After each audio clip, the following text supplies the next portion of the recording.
I mean to say it infects us in our most basic integrity. It says we can't be moral without Big Brother, without a totalitarian permission.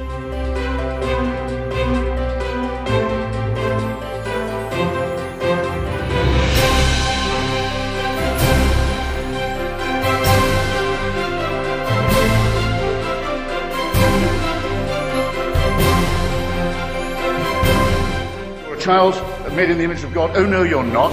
You're a faggot. And you can't join your church and you can't go to heaven. This is disgraceful. It's inhuman.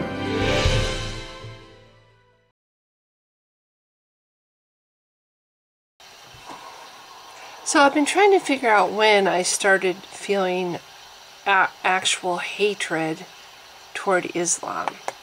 I'm trying to log in here real quick while I make this video. When in my life did I actually start to feel hatred at even the thought of Islam? Just, ugh. When did that start? Because I remember when I think I might have been junior high, so 13, 14 years old. I remember when the little girl, I think it happened on Capitol Hill in Western Washington here in Seattle. I remember reading about this horrible murder where they had put surveillance devices, audio surveillance devices, into the home of a suspected drug dealer. And lo and behold, they captured the murder of the drug dealer's little girl. I don't remember how old she was. I think she was about 14 if my memory serves. This is a really long time ago. And they taped the audio of her murder, and the newspaper had printed out the dialogue, what the little girl was saying.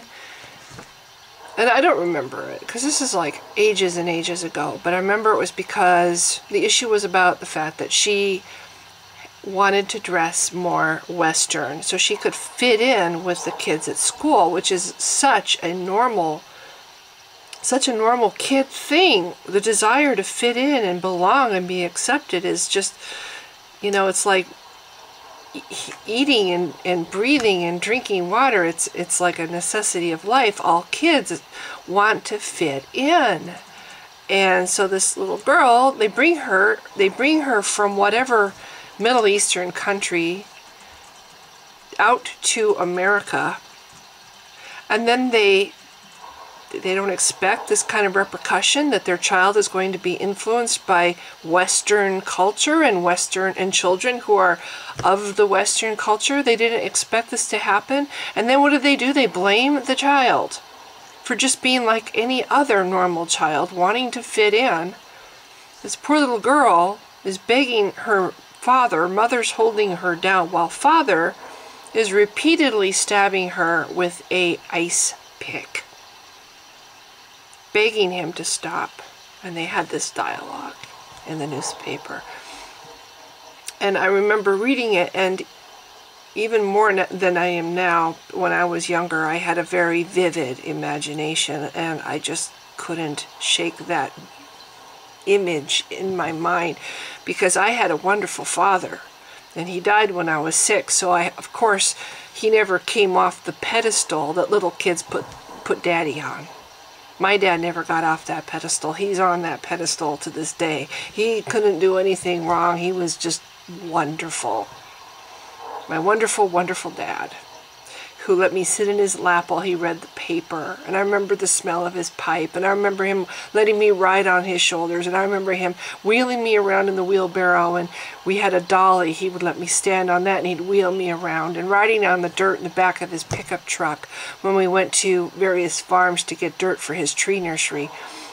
I have cherished those memories. I have held on to them because they are all I have of my dad. And I try to imagine the feelings of betrayal this little girl must have felt.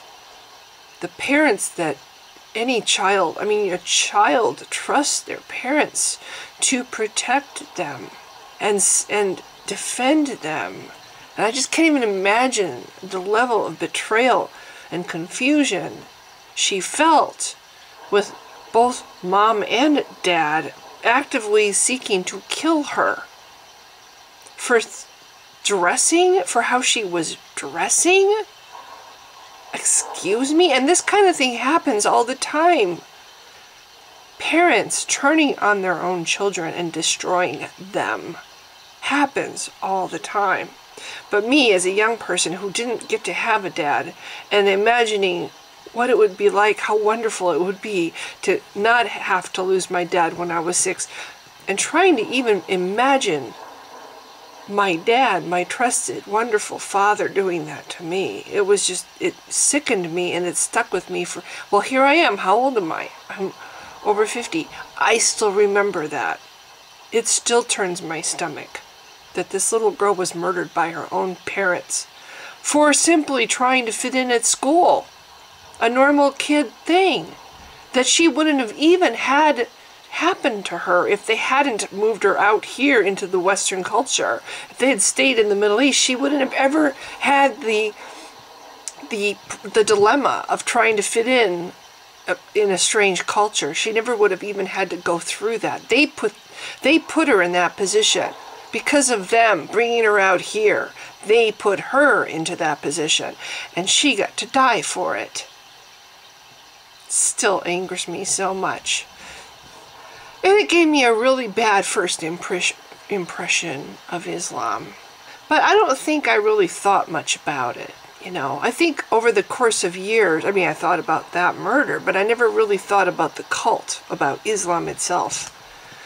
But then over the course of the years, as I was continuing to exist on planet Earth, I would see other stories of honor killings. And by the way, there is nothing honorable about taking a helpless person and ganging up on them to the point they're hopelessly outnumbered and have no way to defend themselves, and kill them in the most painful way imaginable. There's no honor in that.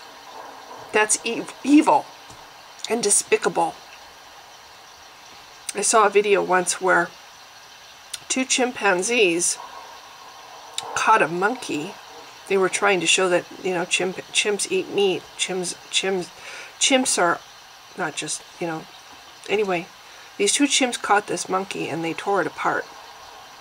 They had this video. And to me, it's right up there with that. Only in the case of the chimps, that was meat to them. That was prey. We look at that and think, well, the monkey and the chimps, they're both related. Well, they eat the monkey. It was food to them. It wasn't one of their species. It was food to them.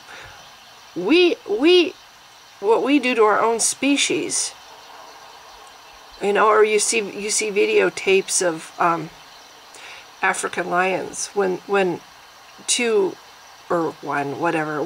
new lion takes over a pride and kills or drives off its opponent, the residing lion. The first thing the new lion does is it kills the cubs of the lion that was there before. So the female will go into heat faster so the new lion can get his genes into the gene pool, basically pass on his genetic makeup. Nature has a reason for that. There's a reason those little cubs are killed. Humans look at that and we think, oh, that's horrible, whatever. It is horrible, but there's a reason for it. There's no reason to take your child and stab her 100 times with an ice pick while she's screaming and begging for you to stop. There's no reason, and there's no excuse, and there's no justification for honor killing. And I've been around for over 50 years, and I have heard stories of honor killings through my whole life. I've seen them. I've seen it printed about in the newspaper. I've seen videos. I've seen clips on the news about it. It happens all the time. And I'm pretty sure in almost every case, the people who are doing it to their children are Muslims.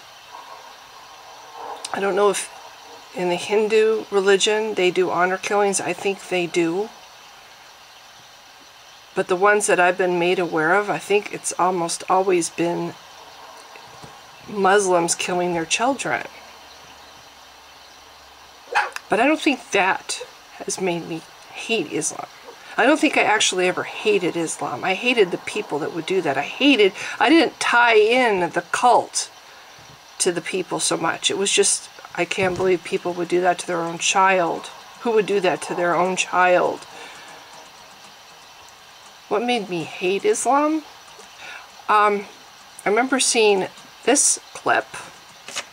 Pat Dawson. Back to you. Pat Dawson, thanks very much. We have some videotape, I understand, that we're going to show you from the West Bank. These are Palestinian celebrations in the wake of Tuesday's terror attacks in the United States. Apparently, Palestinians took to the street chanting, "God is great." People were throwing candy, distributing candy to passers-by. The U.S. government obviously has become increasingly unpopular, particularly in the West Bank and Gaza Strip, because Palestinians feel that the U.S. government has sided with Israel. One man, Nawal Abdel Fattah, wearing a long black dress, threw sweets in the air saying, actually that's a woman, pardon me, saying she was happy because, quote, America is the head of the snake. America always stands by Israel in its war against us. And this next clip is of American Muslims celebrating 9/11. Muslims rejoicing in the carnage. They call themselves the Revolution Muslim. Today on their website, they called the alleged shooter, Major Hassan, an officer and a gentleman. They said, quote, "We love you." At the same time, they called the slain soldiers terrorists who are in, quote, eternal hellfire. These men are radicals, but they are also Americans, believe it or not, who praise Osama bin Laden and celebrate the 9/11 attacks. So what's so extraordinary is that we found them out in broad daylight, out on the streets of New York, trying to spread their message just a few feet from a peaceful American mosque. Drew Griffin of CNN Special Investigations Unit has this Uncovering America report. For 20 years, the Muslim faithful have been drawn to this gleaming mosque in the heart of New York. It is time for afternoon prayers. American Muslims and Muslims from overseas, as many as 4,000, visit here every day. They come to praise Allah, give thanks, and to pray for peace.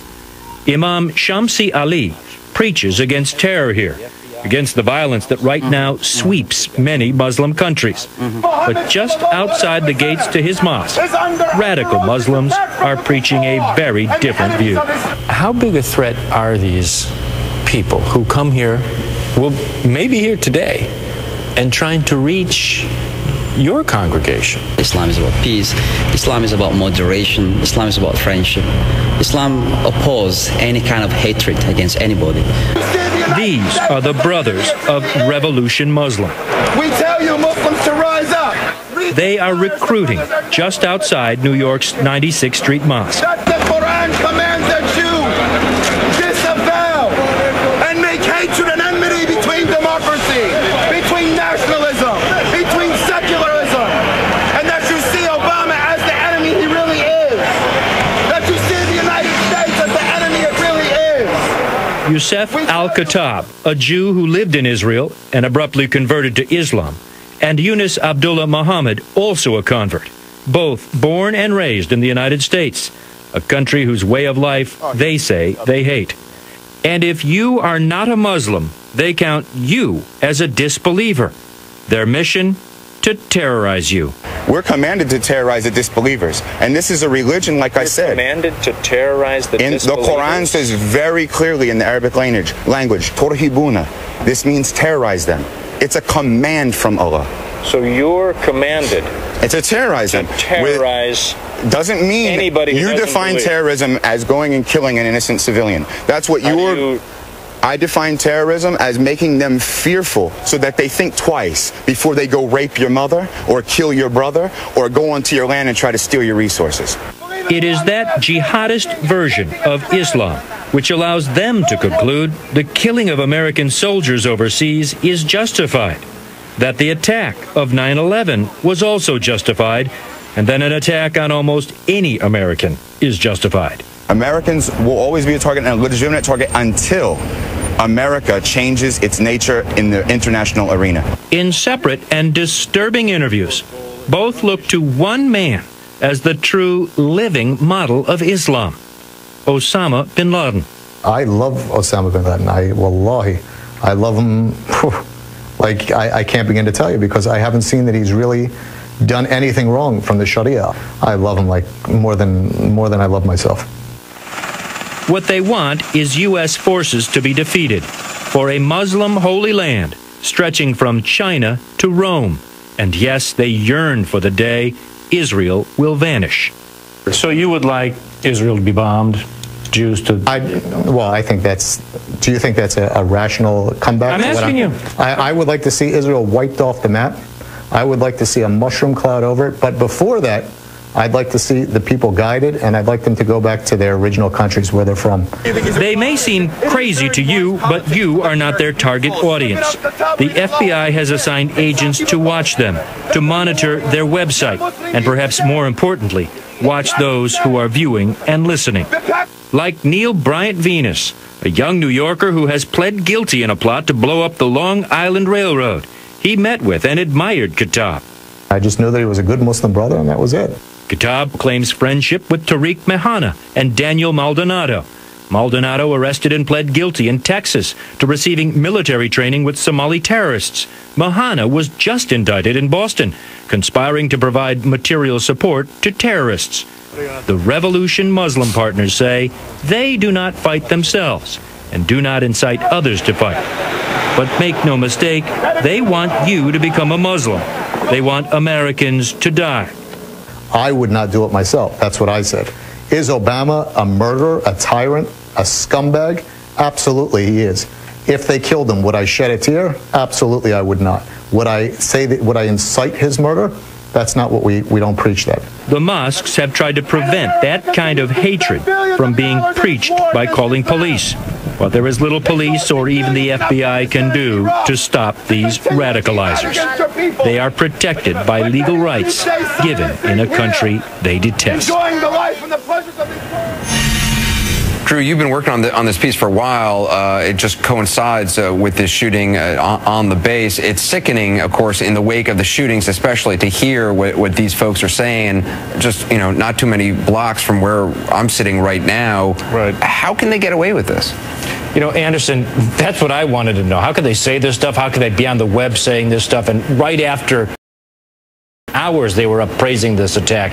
It's protection under the First Amendment. That's what's protecting their speech. And law enforcement sources who watch these guys, they are constantly watching these guys, say these guys know their rights very well, going right up to the line of that protection under the First Amendment and stopping just short of crossing it. At least they're being watched. That's certainly a good thing. Drew Griffin, appreciate that. Let's dig deeper. With me now, national security analyst Peter Bergen. Peter, I remember seeing that shortly after the towers fell. And I remember being very confused and horrified that anybody could clap and cheer at something like that. But I don't think it made me hate Islam, the cult, at that point. I felt anger. I felt a lot of anger. But I tried to imagine that the people who were clapping and cheering were people that were told that America was the reason for all their troubles. That they completely blamed America for every bad thing in their lives. Because I'm sure that's the propaganda they're fed. And America has done things that I don't agree with in other countries. And in the Middle East. So I told myself that was... They were cheering because the way they saw it, the bully got theirs. It's kind of like the feeling you get when you see the picked on child turn around and beat up the one who's been bullying them for years. That's kind of what I tried to tell myself. That's probably how those people see themselves.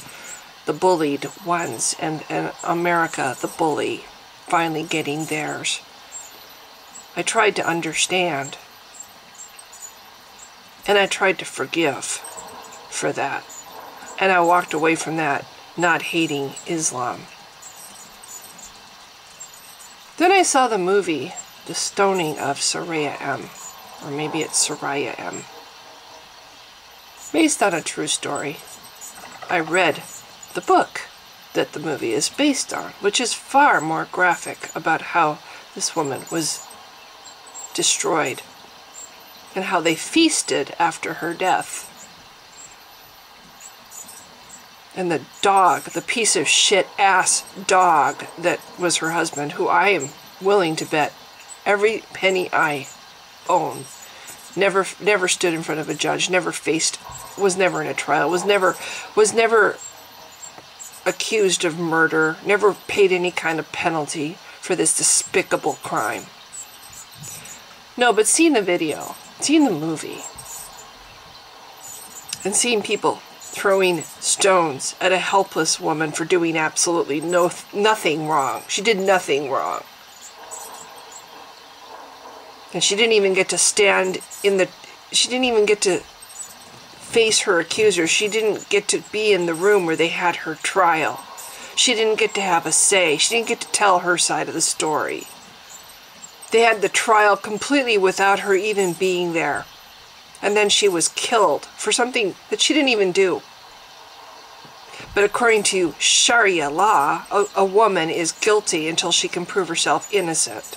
Whereas apparently a man is innocent until he's proven guilty. But with women, no, not so much. They're guilty until they can prove themselves innocent. According to this movie, that was what they told Shari'a M in this movie. And they chanted, "Praise Allah," while they were stoning her to death. That's one of those movies that I could never watch twice. That's one of those movies that if I just think about it, I just feel so angry and upset. And this happens all the time. Praise Allah. Are these extremists doing this? No. Just a bunch of villagers who follow the Quran and do what it says. And women have half the rights as men. And apparently don't even get to stand up in a courtroom and defend themselves when they're accused of something. That's when I started to feel hatred toward Islam. That was the beginning. Reading about her and what they did to her. And basically all it was she was in her 30s. She had been the mother of this piece of shit's children. But you know, she was getting older and he had his eye on some 12-year-old child. Which according to apparently the culture that they're in, it was perfectly okay for a man who looked like, in the movie anyway, to be at least in his late 40s to marry somebody like her. That too was just repulsive to me and just, oh, I'm sorry, left a really bad taste in my mouth. That was when I first became aware of the phenomenon of child marriage. Do you think the little girl had any attraction to this dog? Do you think she wanted to marry him? No. She didn't actually get to marry him either, which was a good thing for her because 20 years down the road, she too would be a cast-off that he would want to get rid of.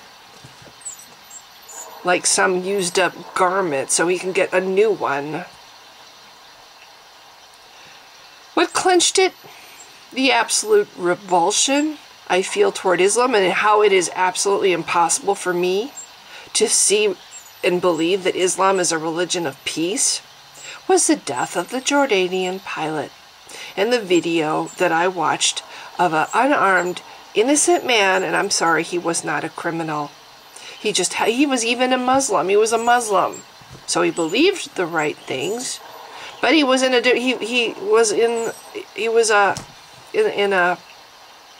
the wrong side of whatever. He was a soldier, he was a fighter on the wrong side of something, some dispute, some conflict, but he wasn't a criminal. If he was to be killed, you certainly would think he would be given an honorable death, because he wasn't a criminal, he was a soldier, putting an unarmed, helpless man who was drugged. So there was absolutely no way this man had any capacity to resist or even know what was happening half the time, probably until he was overcome by agony, in an iron cage and lighting him on fire deliberately and then standing there and filming it. That didn't really make me hate Islam, although I already hated Islam because of what happened to Shari'a M and what they did to her. But that didn't clinch it for me, because I saw that as a group of extremists doing some horrific thing for shock value, because that's what cowardly extremists do. And they are cowards. They're absolute cowards. Ooh, you can kill a helpless person who's drugged. Good for you. Boy, I'm impressed. Not. Cowards. That's what ISIS is. Cowards. No, what clinched it for me was the pictures I saw. These pictures.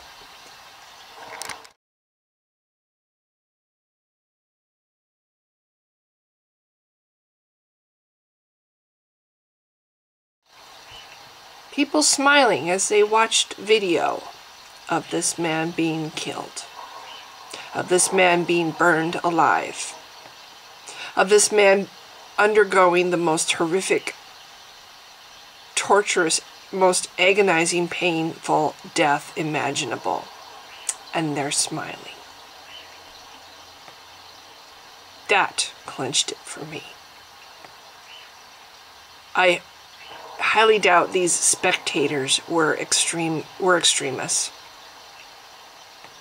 I think they're just ordinary Muslims, and they're smiling. A religion of peace, huh? No, I don't think so. That and the fact that whenever I see a woman in the United States dressed like a harem girl, like something you would see at a costume party, you know, there's one that gets on my bus every day. The guy that she's with is just dressed normal, but she's all dressed up like she's in a harem. And I look at her and I'm like, and he's not dressed up. He's not dressed in any way special. He looks just like any other Joe on the street. But look at you. Would you get beaten by him if you didn't dress that way? Do you have the choice to not dress that way? What they do to women, I'm sorry, I don't believe that women have the choice to dress however they want. And if they say, oh yes, I have a choice, that person is somebody that's been told all their lives that if they don't dress that way, they're whores. And they're going to be seen as whores. And they're going to be asking for it. They're going to be opening themselves up to be raped. And they will have asked for it. Sorry, that came out wrong. They're not going to get any sympathy if they get raped. If they walk around without dressing that way, they will have asked for it. So of course they're going to dress that way, so they don't get raped. Because they've been convinced that that's what's going to happen, and they will be to blame if it does.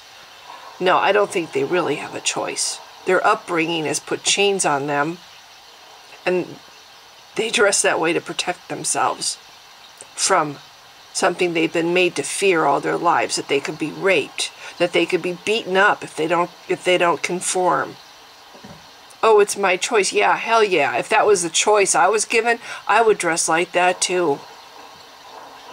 Because who wants to be raped? Who wants to get beaten by your husband or your in-laws? I hear the in-laws are the other, next to the husband, the in-laws are the most likely parties to beat somebody's wife, to beat the wife. And I've read that the pregnant wives get beat more than any others. I can't even imagine beating somebody in general. But apparently it's right in the Quran that it's okay. So if a woman gets horribly abused by her husband and she seeks help, she goes to an Islamic court and tries to say that her husband abused her, they're going to say, dear, it's right here in your holy book that that's his right. He has a right to discipline you. Now go home, trundle off, don't waste our time. Yeah. People say, oh, you're so ignorant. You're so ignorant of Islam.